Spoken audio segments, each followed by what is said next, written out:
اور سن 1972 میں ہمیں انڈیا کے ساتھ ایکارڈ کرنا پڑا، شملہ ایکارڈ کے نام سے۔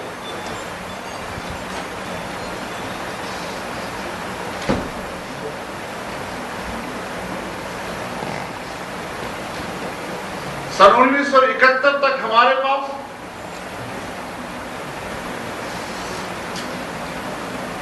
ایک ہی مستحکم دستاویز تھی،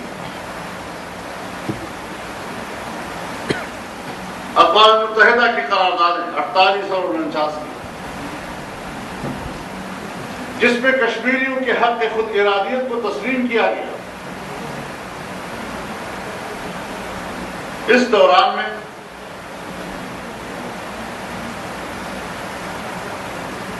کوئی ایک آدھ معاہدہ اگر مذاکرات کے نتیجے میں ہوا،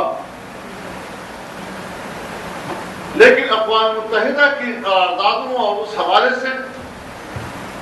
پاکستان کے موقف کو متاثر نہیں کیا۔ لیکن شملہ معاہدے نے پاکستان کو ایک نئی صورتحال سے دوچار کیا۔ اقوام متحدہ کی قرارداد پلس شملہ ایکارڈ،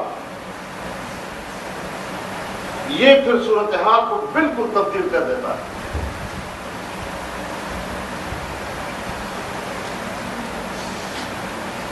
پاکستان کا موقف مسئلہ کشمیر کے حوالے سے اقوام متحدہ کی قراردادوں کی اساس پر تھا، اور اس حوالے سے کشمیر ایک بین الاقوامی مسئلہ تھا۔ اس مسئلے کو ہم ایک بین الاقوامی فورم پر پیش کرتے تھے،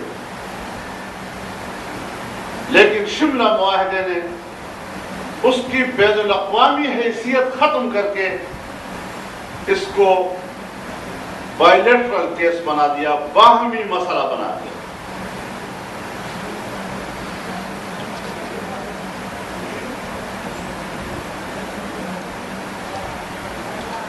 آپ حضرات مقررین کی صرف تقریر نہ سنیں، آپ طالب علم ہیں، آپ ایک اکیڈمک ماحول میں ہیں، آپ اقوام متحدہ کی قراردادوں کا ٹیکسٹ پڑھیں۔ 48 کی قرارداد کیا ہے، 49 کی قرارداد کیا ہے، اور اس سے پہلے چھوٹے موٹے جتنے قراردادیں ہیں ان کی تعداد کیا ہے،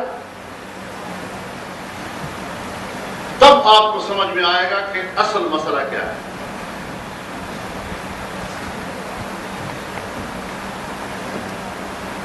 شملہ معاہدے کو بھی ہم مبہم بیان کرتے ہیں۔ ایک طالب علم کی حیثیت سے اس کے پورے ٹیکسٹ کو پڑھنا ضروری ہے،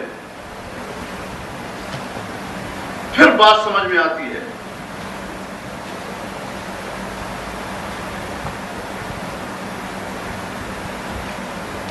جب ہم نے تمام تنازعات کی بات کی اور مسئلہ کشمیر کو بھی تمام تنازعات کے زمرے میں ذکر کیا، اس کا بالاستقلال ذکر اس میں موجود نہیں تھا، تو انڈیا کو موقع ملا اور اس نے دستور ہند میں ترمیم کر دی اور کشمیر کو ہندوستان کا جغرافیائی حصہ قرار دے دیا۔ جب سے دستور ہند میں ترمیم ہوئی اور انڈیا نے کشمیر کو ہندوستان کا جغرافیائی حصہ قرار دے دیا، اب مسئلے کی نوعیت ہی تبدیل ہو گئی۔ آپ بین الاقوامی فورم پر جاتے ہیں تو بین الاقوامی فورم آپ سے کہتا ہے کہ یہ تنازعات آپ کا بائیلیٹرل کیس ہے، آپ نے باہمی طور پر میز پر بیٹھ کر اس مسئلے کو حل کرنا ہے۔ اور جب ہم انڈیا کے ساتھ باہمی میز پر بیٹھتے ہیں تو انڈیا ہمیں کہتا ہے کہ کشمیر ہمارا انٹرنل کیس ہے، یہ متنازع امور کے زمرے میں آتا ہی نہیں ہے۔ آپ بتائیں کہ پاکستان اس حوالے سے کس قدر نازک پوزیشن پہ چلا گیا ہے، اور مسئلہ کشمیر کے حوالے سے پاکستان کی پوزیشن کتنی نازک ہو جاتی ہے۔ یہ چیزیں ہمیں سمجھنی چاہیے، تب جا کر پھر ہم اپنا لینگویج طے کر سکتے ہیں کہ ہم نے دنیا کے سامنے کہنا کیا ہے، ہم نے اپنی کیس کی پریزنٹیشن کیسے کرنی ہے۔ جب ہمیں اس حوالے سے معلومات نہیں ہوتی تو پھر ہم کشمیریوں کی قربانیاں اور کشمیریوں کا خون اور اس کا سہارا لے کر اور اقوام متحدہ کی قراردادوں کی باتیں کر کے بڑی اچھی تقریریں کر سکتے ہیں، لیکن یہ سب خطابتیں ہو سکتی ہیں، مسئلے کے حل کے لیے ہم کوئی بنیاد تلاش نہیں کر سکیں گے۔ کیونکہ میں ایک تعلیمی ادارے میں کھڑا ہوں اور اہل علم کے ماحول میں کھڑا ہوں، میرا فرض بنتا ہے کہ میں کچھ چیزوں کی طرف اپنے جوانوں کو متوجہ کروں کہ کل آپ نے اس مسئلے کو سنبھالنا ہے، اور آپ متوجہ ہوں اس جانب کہ مسئلے کی اصل حقیقت کہاں کیا ہے اور ہم کہاں کھڑے ہیں۔ ایک طاقتور پوزیشن پر ہم نے جنگیں لڑی، ایک کمزور پوزیشن پر ہم نے شملہ معاہدہ کیا، اور جیسے میں نے عرض کیا کہ کمزور پوزیشن پر آپ کوئی حق حاصل نہیں کر سکتے۔ دلیل کی حقانیت، آپ کا حق پر ہونا یہ کافی نہیں ہوتا، ورنہ قرآن کریم مسلمانوں کو حکم نہ دیتا کہ وَأَعِدُّوا لَهُم مَّا اسْتَطَعْتُم مِّن قُوَّةٍ وَمِن رِّبَاطِ الْخَيْلِ تُرْهِبُونَ بِهِ عَدُوَّ اللَّهِ وَعَدُوَّكُمْ، کہ اپنی طاقت جتنی تمہارے اندر استطاعت ہو بناتے چلے جاؤ، کہ اسلام سے بڑھ کر حق اور کیا ہے؟ امت مسلمہ سے برحق اور جماعت کیا ہے دنیا میں؟ لیکن اگر کامیابی حاصل کرنی ہے اور فتوحات حاصل کرنی ہے تو طاقت بننا پڑے گا۔ کمزور پوزیشن پر آپ کچھ حاصل نہیں کر سکتے۔ ہم سن 71 میں ایک کمزور پوزیشن پر آئے، شملہ معاہدہ ہم نے کمزور پوزیشن پر کیا،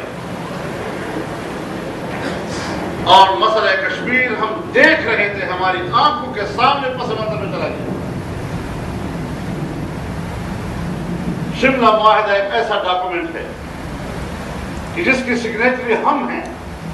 اس کے باوجود آپ پاکستانی قیادت کی زبان پر شملہ معاہدہ کا لفظ نہیں سنتے،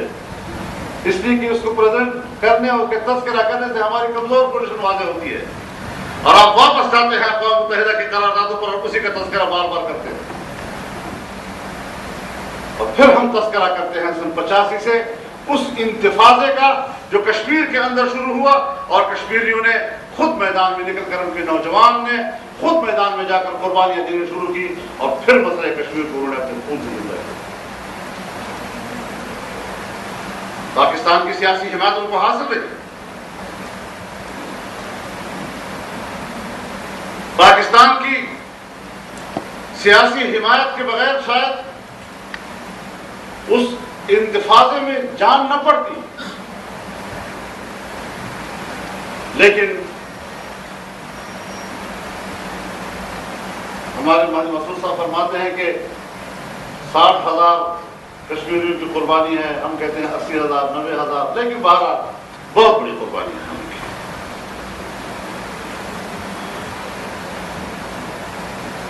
لیکن ہم اپنی اس قیادت کا کیا کریں کہ جس نے بالآخر اعتراف کیا کہ کشمیر میں ہماری طرف سے دراندازی ہو رہی ہے اور آج کے بعد نہیں ہوگی۔ سن 1985 سے لے کر 2001 تک کی وہ قربانیاں جس نے کہ کشمیر کے مسئلے میں دوبارہ روح ڈال دی تھی، اور کشمیریوں کے خون کے نتیجے میں، ان کی قربانیوں کے نتیجے میں ہم نے اس مسئلے سے ایک بار پھر روح نکالا۔ اور بین الاقوامی برادری کے سامنے اپنے آپ کو کمزور پوزیشن میں پیش کیا. یہاں میں یہ بھی کہتا چلوں کہ ہم اس اصول پر قائم ہیں اور اس سے کبھی انکار نہیں کرتے کہ پاکستان مسئلہ کشمیر کا پرامن حل چاہتا ہے، مذاکرات کے ذریعے مسئلے کا حل چاہتا ہے، اور ایک وقت ایسا آیا تھا جب لاہور میں واجپئی آئے، میاں نواز شریف صاحب پرائم منسٹر تھے، اعلان لاہور ہوا اور ایک اچھا میسج دنیا کے سامنے گیا،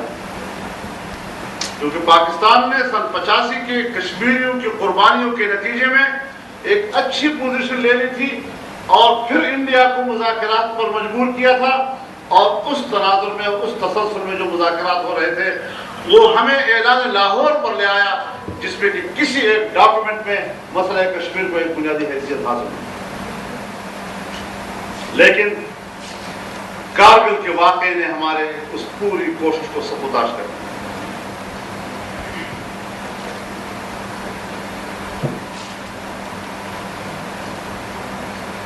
بین الاقوامی برادری کے سامنے یاد رکھیں، پارٹیاں جواب دے رہی ہوتی، ملک جواب دے ہوگا. ہم گھر میں بیٹھ کر